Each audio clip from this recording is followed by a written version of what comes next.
Hi friends, வணக்கம். Welcome to our channel. இன்றைக்கி சூப்பரான ஒரு ஸ்வீட் ரெசிபி தான் பார்க்க போகிறோம். பாரம்பரிய முறைப்படி செட்டிநாட்டு ஸ்வீட் பணியாரம் எப்படி செய்கிறதுன்னு பார்க்கலாம். ரொம்ப டேஸ்டியாக இருக்கும், ரொம்ப சாஃப்டாக இருக்கும். குழந்தைங்கள்லாம் ரொம்ப விரும்பி சாப்பிடுவாங்க. இந்த வீடியோவில் சின்ன சின்ன டிப்ஸ் எல்லாம் சொல்லியிருக்கேன். வாங்க இந்த பணியாரம் எப்படி செய்கிறதுன்னு வீடியோக்குள்ளே போய் பார்க்கலாம்.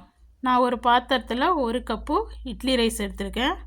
அது கூட பச்சரிசி 1 கப்பு, அரை கப்பு உளுந்து, அரை டீஸ்பூன் வெந்தயம் அரை டீஸ்பூன் கரெக்டாக இருக்கும். இப்போ இதை ஒரு 3-4 டைம் கழுவிட்டு ஒரு 4 to 5 மணி நேரம் ஊற வச்சு எடுத்துக்கலாம்.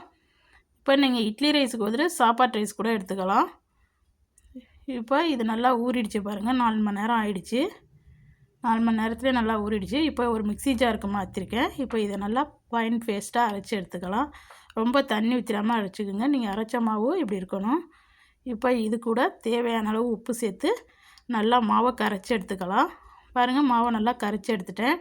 கை வச்சு நல்லா கரைச்சி எடுத்துக்கோங்க. இப்போ இது ஒரு 8 மணி நேரம் புளிக்கட்டும். இப்போ 8 மணி நேரம் ஆயிடுச்சு. மாவு நல்லா பொங்கி வந்திருக்குது.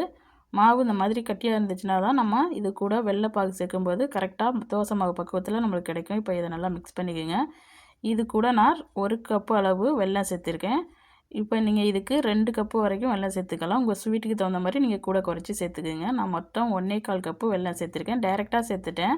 நான் எடுத்த வெல்லத்தில் மண் தூசி எதுவும் இல்லை, அதனால் நான் டைரெக்டாக சேர்த்துட்டேன். நீங்கள் எடுக்கிற வெல்லத்தில் தூசி எதுவும் இருந்துச்சுன்னா நீங்கள் கொஞ்சமாக தண்ணி ஊற்றி நல்லா பாக காய்ச்சிட்டு வடிகட்டிட்டு சேர்த்துக்குங்க. இந்த மாதிரி தோசை மாவு பதத்துக்கு நல்லா கரைச்சி எடுத்துங்க. கொஞ்சம் கூட கட்டி இருக்கக்கூடாது. இப்போ நம்ம பணியாரம் செய்ய ஸ்டார்ட் பண்ணிடலாம். குழி பணியாரக்கல் அடுப்பில் வச்சுருக்கேன். அதில் ஒரு 1/4 குழி அளவுக்கு எண்ணெய் ஊற்றிக்கலாம். ரொம்ப எண்ணெய் ஊற்ற வேண்டியதில்லை. நல்லா எண்ணெய் காஞ்ச பிறகு ஒரு சின்ன கரண்டியாக போட்டுக்கிட்டு ஒரு 3/4 குழி அளவுக்கு இந்த மாதிரி ஊற்றிக்குங்க. ரொம்ப நல்லா ஃபுல்லாக ஊற்றிடக்கூடாது.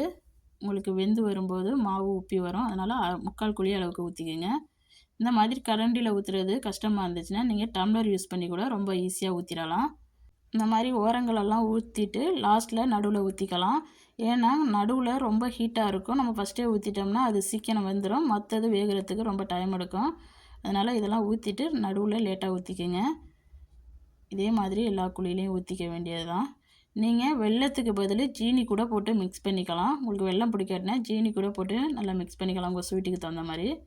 ஒருவேளை வெள்ளைப்பாகு சேர்க்கும்போது மாவு ரொம்ப தண்ணி ஆகிடுச்சுன்னா 1 டேபிள் ஸ்பூன் அளவுக்கு ரவை சேர்த்து நல்லா மிக்ஸ் பண்ணிவிட்டு ஒரு 1/4 மணி நேரம் வச்சுருந்துட்டு அதுக்கப்புறம் நீங்கள் பணியாரம் செய்ய கிளம்புனீங்கன்னா கரெக்டாக இருக்கும். இப்போ ஒரு பக்கம் லைட்டாக வெந்துருச்சு. இப்போ நம்ம திருப்பி விட்டுக்கலாம். இந்த மாதிரி லைட்டாக வெந்த உடனே திருப்பி விட்டுறணும் ஒரு பக்கம். ஏன்னா இந்த மாவு மேலே இருக்கும்போதே நம்ம திருப்பி விட்டால் தான் இந்த மாவு உள்ற கொட்டி நல்லா நம்மளுக்கு சாஃப்டாக கிடைக்கும். பணியாரம் நல்லா வெந்து கிடைக்கும். ஒரு பக்கம் வெந்தத்து பிறகு திருப்பி விட்டிங்கன்னா அது ஃப்ளாட் ஆயிரும். நம்மளுக்கு சரியான ஷேப்பும் கிடைக்காது. இந்த மாதிரி 2 பக்கமும் நல்லா வேக வச்சு கோல்டன் ப்ரௌன் கலர் வர்ற வரைக்கும் நம்ம பணியாரத்தை வேக வச்சு எடுத்துக்கலாம். இப்போ நம்மளுக்கு பணியாரம் சூப்பராக வந்துருச்சு. சூப்பரான கலர் ரீச் ஆகிட்டு நம்மளோட ஸ்வீட் பணியாரம் சூப்பராக ரெடி ஆகிடுச்சு. இப்போ நம்ம இதை ஒரு ஸ்பூன் வச்சு வெளியில் எடுத்துக்கலாம். ரொம்ப சாஃப்டாக இருக்கும். கண்டிப்பாக இதே ரேஷியோவில் நீங்கள் செஞ்சீங்கன்னா உங்களுக்கும் இந்த மாதிரி பர்ஃபெக்டான இனிப்பு குழி பணியாரம் சூப்பராக கிடைக்கும். இப்போ எல்லாத்தையும் எடுத்தாச்சு. பாருங்கள், இந்த மாதிரி ஈவினிங் டைம் ஸ்கூல் விட்டு வர்ற குழந்தைங்களுக்கு செஞ்சு கொடுத்தா எல்லோரும் விரும்பி சாப்பிடுவாங்க. நீங்களும் உங்கள் வீட்டில் செஞ்சு பார்த்துட்டு எப்படி வந்துச்சுன்னு கமெண்டில் சொல்லுங்கள். இந்த வீடியோ பிடிச்சிருந்துச்சுன்னா இந்த வீடியோக்கு ஒரு லைக் கொடுங்க. மறக்காமல் என் சேனலை சப்ஸ்கிரைப் பண்ணி வச்சுக்கோங்க. இந்த வீடியோ பார்த்தா அனைவருக்கும் நன்றி.